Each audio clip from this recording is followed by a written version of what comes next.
Selamat pagi saudara-saudara, sebelum kita memulai membaca Alkitab, mari kita berdoa. Terima kasih Bapa, kami bersyukur pagi ini bisa bangun dengan tubuh yang sehat tanpa kurang apapun.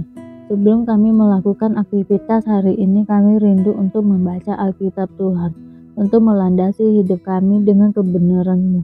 Oleh sebab itu kami semakin hari semakin berkenan di hadapan-Mu Tuhan.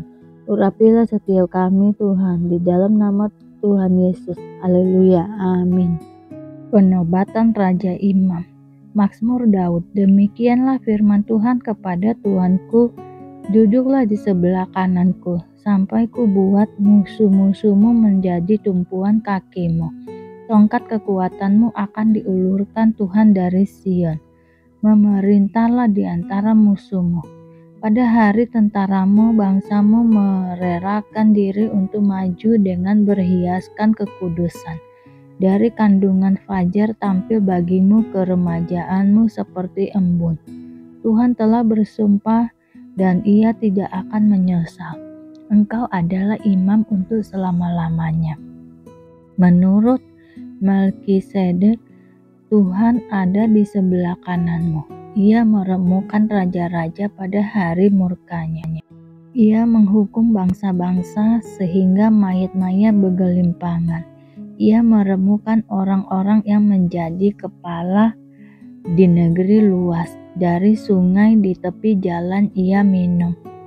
Oleh sebab itu, ia mengangkat kepala. Kebesaran pekerjaan Allah. Haleluya. Aku mau bersyukur kepada Tuhan dengan segenap hati. Dalam lingkungan orang-orang benar dan dalam jemaah besar perbuatan-perbuatan Tuhan, layak diselidiki oleh semua orang yang menyukainya. Agung dan bersemarak pekerjaannya dan keadilannya tetap untuk selamanya. Perbuatan-perbuatannya yang ajaib dijadikannya peringatan Tuhan itu pengasih dan penyayang. Diberikannya rejeki kepada orang-orang yang takut akan Dia. Ia ingat untuk selama-lamanya akan perjanjiannya. Kekuatan perbuatannya diberitakannya kepada umatnya dengan memberikan kepada mereka milik pusaka bangsa-bangsa. Perbuatan tangannya ialah kebenaran dan keadilan.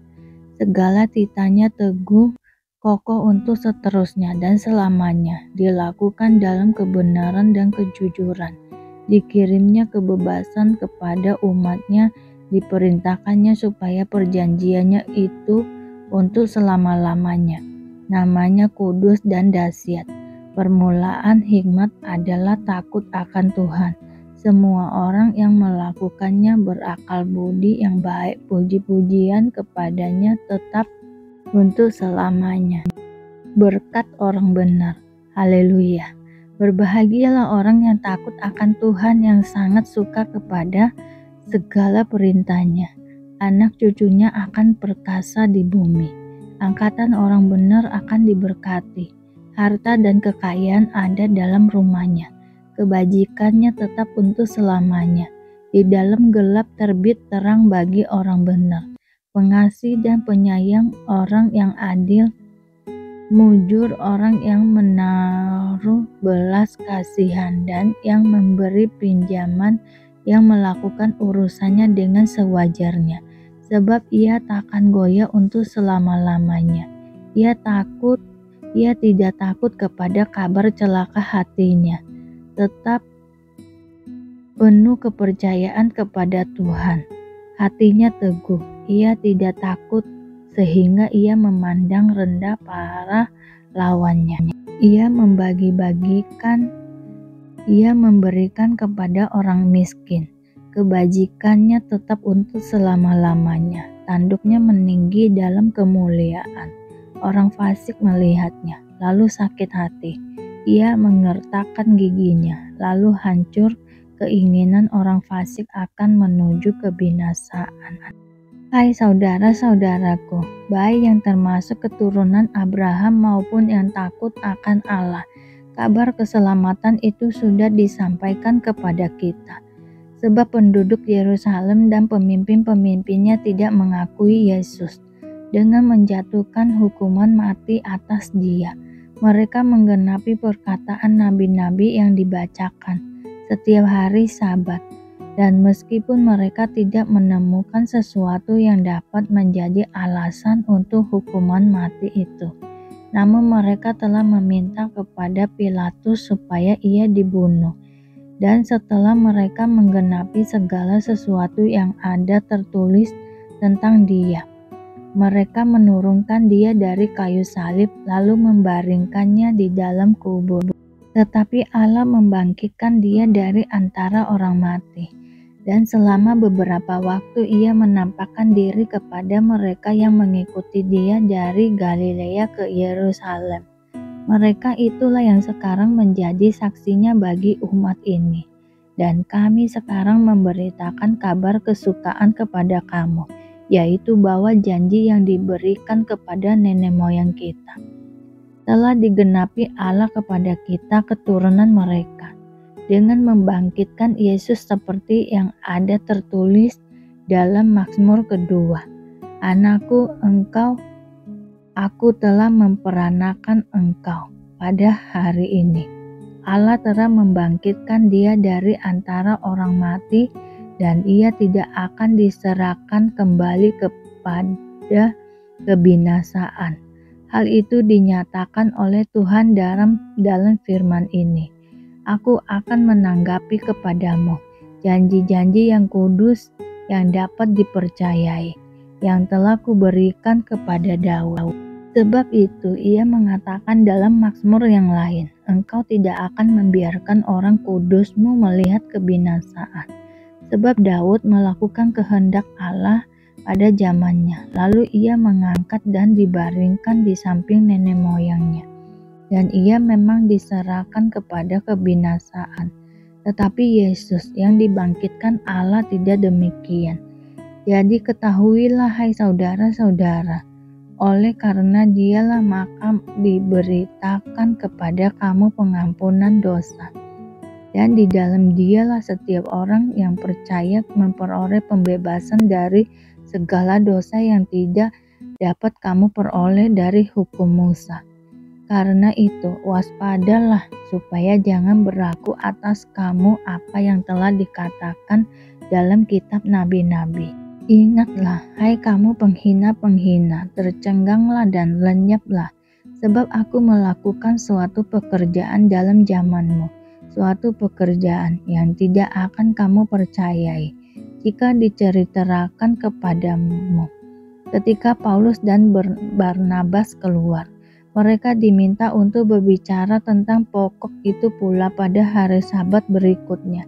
Setelah selesai ibadah, banyak orang Yahudi dan penganut-penganut agama Yahudi yang takut akan Allah mengikuti Paulus dan Barnabas. Kedua rasul itu mengajar mereka dan menasihati supaya mereka tetap hidup di dalam kasih karunia Allah. Pada hari Sabat berikutnya, datanglah hampir seluruh kota itu berkumpul untuk mendengar firman Allah. Akan tetapi, ketika orang Yahudi melihat orang banyak itu, penuhlah mereka dengan iri hati dan sambil menghujat. Mereka membantah apa yang dikatakan oleh Paulus. Tetapi dengan berani Paulus dan Barnabas berkata, memang kepada kamulah firman Allah harus diberitakan lebih dahulu. Tetapi kamu menolaknya dan menganggap dirimu tidak layak untuk beroleh hidup yang kekal. Karena itu kami berpaling kepada bangsa-bangsa lain. Sebab inilah yang diperintahkan kepada kami. Aku telah menentukan engkau menjadi terang bagi bangsa-bangsa yang tidak mengenal Allah, supaya engkau membawa keselamatan sampai ke ujung bumi. Mendengar itu, bergembiralah semua orang yang tidak mengenal Allah dan mereka memuliakan firman Tuhan. Dan semua orang yang ditentukan oleh Allah untuk hidup yang kekal menjadi percaya. Lalu firman Tuhan disiarkan di seluruh daerah itu, ke Ikonium, Listra, dan Derbe.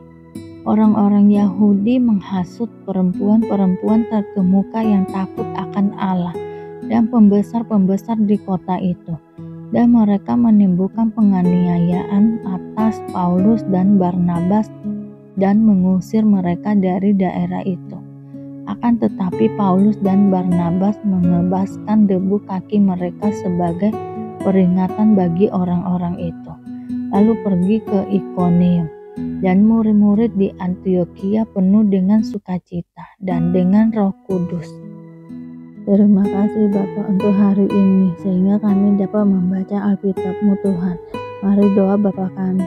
Bapa kami yang di surga, dikuduskanlah nama-Mu, datanglah kerajaan-Mu, jadilah kehendak-Mu di bumi seperti di surga. Berikanlah kami pada hari ini makanan kami yang secukupnya, dan ampunilah kami akan kesalahan kami, seperti kami juga mengampuni orang yang bersalah kepada kami. Dan janganlah membawa kami ke dalam pencobaan, tetapi lepaskanlah kami daripada yang jahat, karena Engkaulah yang mempunyai kerajaan dan kuasa dan kemuliaan sampai selama-lamanya. Terima kasih Bapa. Kami selalu bersyukur atas apapun Tuhan berikan hidup kami. Engkau tidak pernah meninggalkan kami ya Bapa. Hidup kami akan senantiasa berkecukupan di dalam-Mu. Di dalam nama Tuhan Yesus kami berdoa dan mengucap syukur. Amin, amin, amin. Tuhan Yesus memberkati.